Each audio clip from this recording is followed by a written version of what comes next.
Hey everyone. So people normally have a wish list for Christmas, but for the past few years and really ever since growing up, I've never really made one. That's because ever since I've delved into this field as an environmental engineer or someone who's really into sustainability, I've just become more aware and more conscious of what I really want and need. The wish lists that people make up are just lists of things that people want rather than really what they need. And as I've lived and learned and aged really, I'm able to distinguish between what is truly necessary for me to live and what really makes me happy. So yes, a new fancy iPhone will make me happy when I, open that box on Christmas, but it's not something that I can't live without. Because I've been living without it for, the past 27 years, not even knowing what I was missing, not even knowing what it's like to have one, until, of course, that fateful day that I open it up on Christmas, for example. So actually, in this video, here are the 4 things that I do want for 2022. This is my wish list. And actually, this list might be a bit surprising.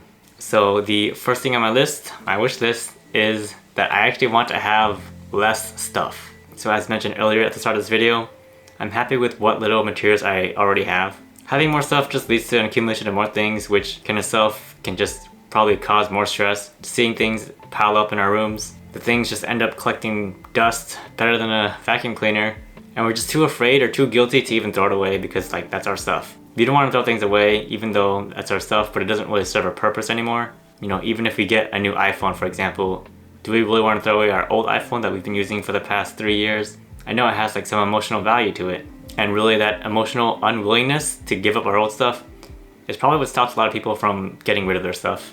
So just to prevent all emotional trauma, I just don't want to even have that new item in the first place. Unless of course I absolutely need it.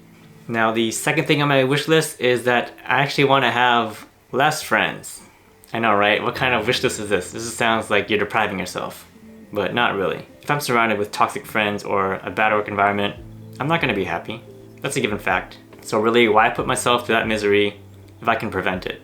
No one should go out of their way to endure some bad experiences for the sake of, making someone else happy, or because you're expected to from your family or your friends. And if you're currently going through this, I hope you find the courage and strength just to leave that place, go somewhere else that you feel like you belong there, or where you are truly happy with. In my case, I don't really have many friends to begin with, so I've been selective with who I want to keep in my life for a pretty long time. There's nothing wrong to be picky because who knows, I could have turned out differently from who I am, depending on, if I was influenced by bad people. So I do highly encourage everyone to go out and pick the right people who you think will be good for you and your life. You're not doing anything wrong for leaving. You're not going out of your way to do harm for someone. You're just letting them be, you're just letting them live their life, and all you're doing is letting the experiences of life just naturally separate you two from each other. Now the third wish list might be pretty general, but I want to exercise with a goal in mind.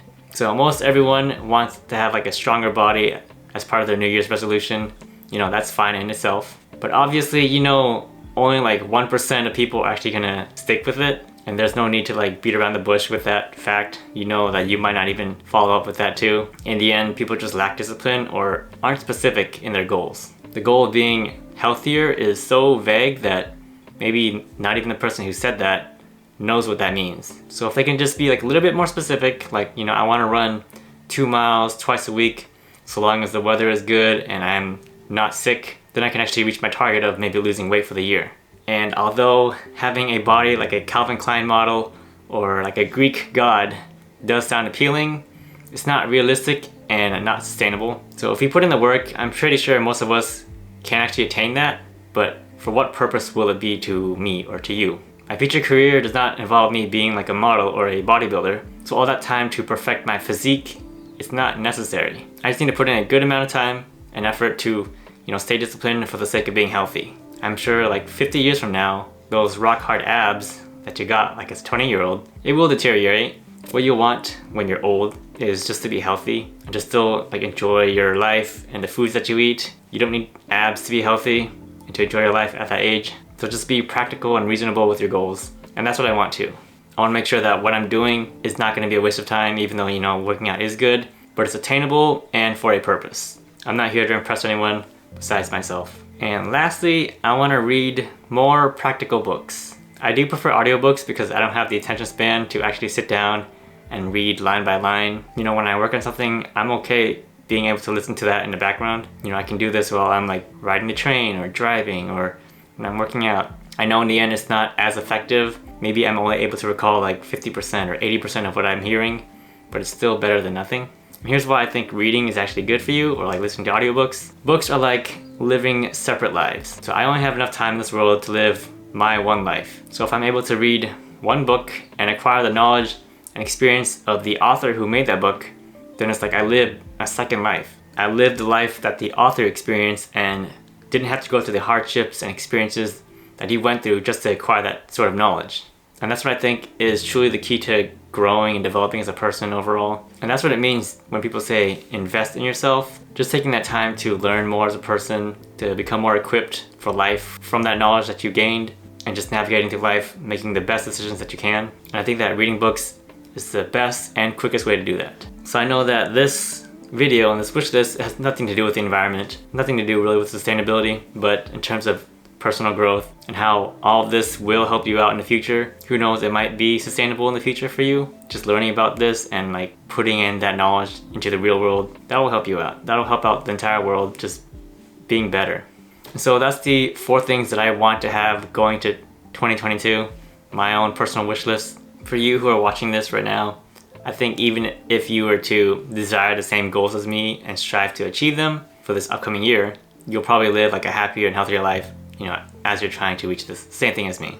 And there's definitely nothing wrong with being a minimalist, because that is more sustainable. You're not surrounded by bad people. You'll be happier that way. Exercising, you'll be healthier that way. Reading, you'll be more knowledgeable. So all these things technically are good things to do.